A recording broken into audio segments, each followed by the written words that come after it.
आपने अपने जीवन में आज तक कितने पेड़ लगाए होंगे? 1, 2, 3, 4, 5, ज्यादा 10। लेकिन आज मैं आपको एक ऐसे व्यक्ति के बारे में बताने वाला हूँ जिसने 1-2 पेड़ नहीं बल्कि पूरा का पूरा जंगल लगा दिया। जी हाँ, हम बात कर रहे हैं forest man of India Jadav Molai Payeng ji के बारे में। हमारे यहाँ एक कहावत है, अकेला चना भाड़ नहीं फोड़ता। लेकिन जादव जी ने अकेले पूरा जंगल लगा के इस कहावत को गलत साबित कर दिया है। जादव जी के द्वारा लगाए गए जंगल कोई छोटा मोटा जंगल नहीं बल्कि 1360 एकड़ के एरिया में फैला हुआ 40 मिलियन से ऊपर पेड़ों के साथ एक हरा भरा जंगल है।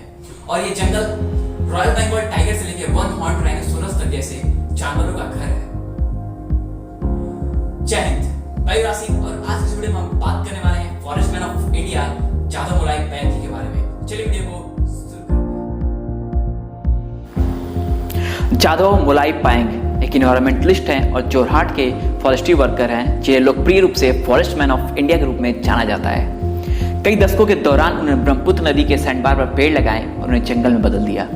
इन्होंने अपनी मेहनत और दृढ़ इच्छा शक्ति से केवल मिट्टी और कीचड़ से भरी जमीन को फिर से हरा भरा कर दिया। ये जंगल माजुली द्वीप पर स्थित है और इसका नाम अब उनसे प्रेरित होकर मोलाई वन रख दिया गया है। ये जोरहाट असम भारत के कोकिलामुख के पास स्थित है और इसमें लगभग 1360 एकड़ या फिर कह सकते हैं 550 हेक्टेयर का क्षेत्र शामिल है। 2015 में उन्हें भारत के चौथे सर्वोच्च नागरिक पुरस्कार पद्मश्री से भी सम्मानित किया गया था। उनका जन्म असम के स्वदेशी मिसिंग जनजाति में सन 1963 में हुआ था। साल 1979 में असम में आई भयंकर बाढ़ ने उनके जन्म स्थान के आसपास बड़ी तबाही मचाई थी। बाढ़ का यह असर था कि आसपास की पूरी जमीन पर सिर्फ मिट्टी और कीचड़ दिखता था।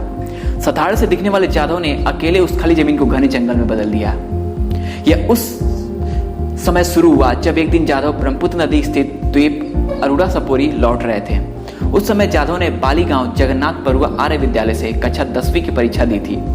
रेतीली और सुनसान जमीन में सैकड़ों सांप को बेजान मरता देख वह चौंक गए और उन्हें बहुत दुख हुआ। द बेटर इंडिया की एक रिपोर्ट के मुताबिक एक दिन जादव ने आसपास के बड़े लोगों से पूछा, अगर इन्हीं सांपों की तरह एक दिन हम सब भी मर गए तो क्या करेंगे? उनकी इस बात पर सभी बड़े बुजुर्ग लोग हंसने लगे, उनका मजाक उड़ाने लगे। लेकिन वह जानते थे कि उन्हें इस भूमि को हरा भरा बनाना है। अप्रैल 1979 में इस तबाही को देख जादव ने, जब वह महज 16 साल के थे, मिट्टी और कीचड़ से भरे द्वीप को एक नया जीवन देने के बारे में ठान लिया। इस बारे में जादव ने गांव वालों से बात की। गांव वालों ने उन्हें पेड़ लगाने की सलाह दिया और साथ में 50 बीज और 25 बांस के पौधे दिए। जादव ने बीज बोए, उनकी देख रेख की। उसी का परिणाम है कि आज 36 साल बाद उन्होंने अपने दम पर एक जंगल खड़ा कर दिया। जोराहाट में कोकिलामुख के पास स्थित जंगल का नाम मोलाई फॉरेस्ट उन्हीं के नाम पर पड़ा। इसमें जंगल के आसपास का 1360 एकड़ का क्षेत्र शामिल है। हालांकि इस जंगल को बनाना आसान नहीं था। जादव दिन रात पौधों में पानी देते थे और यही काम कड़ी धूप में भी करते थे। यहाँ तक उन्होंने गांव से लाल चींटियां इकट्ठा की और उन्हें सैंड बार में छोड़ा। आप सोच रहे होंगे लाल चींटियां सैंड बार में क्यों छोड़ी? लाल चींटियों की एक खूबी होती है कि सॉइल की प्रॉपर्टीज को बदल सकती हैं।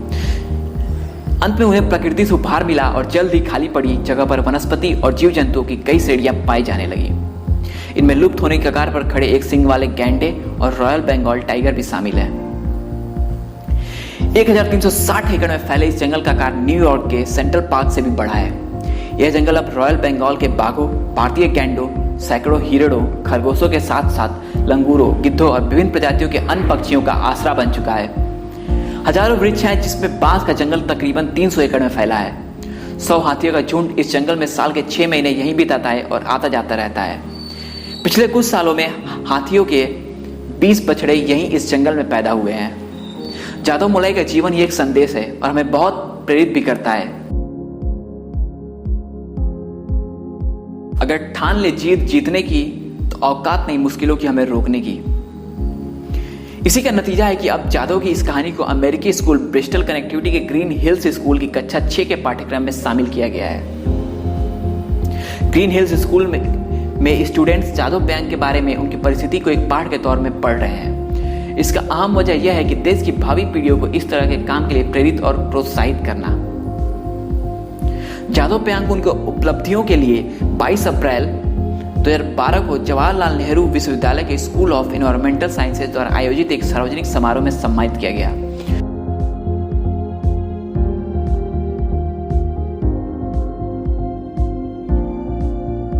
उन्होंने एक इंटरेक्टिव सत्र में एक जंगल बनाने के अपने अनुभव को साझा किया, जहां मैग्सेसे पुरस्कार विजेता राजेंद्र सिंह और जेएनयू के कुलपति सुधीर कुमार सोपोरी भी मौजूद थे। सोपोरी ने जादव पायांग को फॉरेस्ट मैन ऑफ इंडिया का खिताब दिया। अक्टूबर 2013 में उन्हें भारतीय वन प्रबंधन संस्थान में उनके वार्षिक कार्यक्रम कोइलेशंस के दौरान सम्मानित किया गया। 2015 में उन्हें भारत के चौथे सर्वोच्च नागरिक पुरस्कार पद्मश्री से भी सम्मानित किया गया था। उन्होंने अपने योगदान के लिए असम कृषि विश्वविद्यालय और काजीरंगा विश्वविद्यालय से डॉक्टरेट की मानद उपाधि प्राप्त की। पायांग हाल के वर्षों में कई वृत्त चित्रियों का विषय रहे हैं। 2012 में जीतू कालिता द्वारा निर्मित एक स्थानीय रूप से बनाई गई फिल्म वृत्त चित्र द मोलाई फॉरेस्ट को जवाहरलाल नेहरू विश्वविद्यालय में प्रदर्शित किया गया था। पायांग के घर के पास रहने वाले जीतू कालिता को भी चित्रित किया गया था और अपनी डॉक्यूमेंट्री के माध्यम से पायांग के जीवन को पेश करने के लिए अच्छी रिपोर्टिंग के लिए मान्यता दी गई।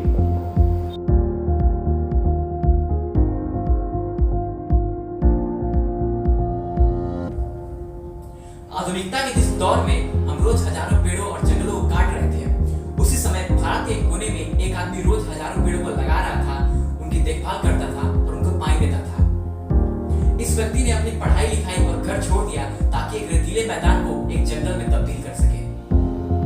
असम फॉरेस्ट डिपार्टमेंट को पायांग जी के बारे में तब पता चला जब 2008 में 100 हाथियों के एक झुंड ने इस मोलाई फॉरेस्ट में आके रहना शुरू किया। उस एरिया के फॉरेस्ट ऑफिसर का कहना था कि जब हमें पायांग के बारे में पता चला तो हम बहुत आश्चर्यचकित हुए। यह आदमी अगर किसी और देश में होता तो वो वहां का हीरो बन गया होता। ताज्जुब की बात ये है कि आज भी भारत के एक बहुत छोटे हिस्से को जादव पायांग के बारे में पता है, क्योंकि हम आज भी फिल्मी सितारों को अपना रोल मॉडल मानते हैं। हाल ही में मैक्सिको सरकार ने पायांग जी को आमंत्रण दिया ताकि वो उनके देश में आके पेड़ पौधे लगाएं और कॉलेज के बच्चों के साथ काम कर सके।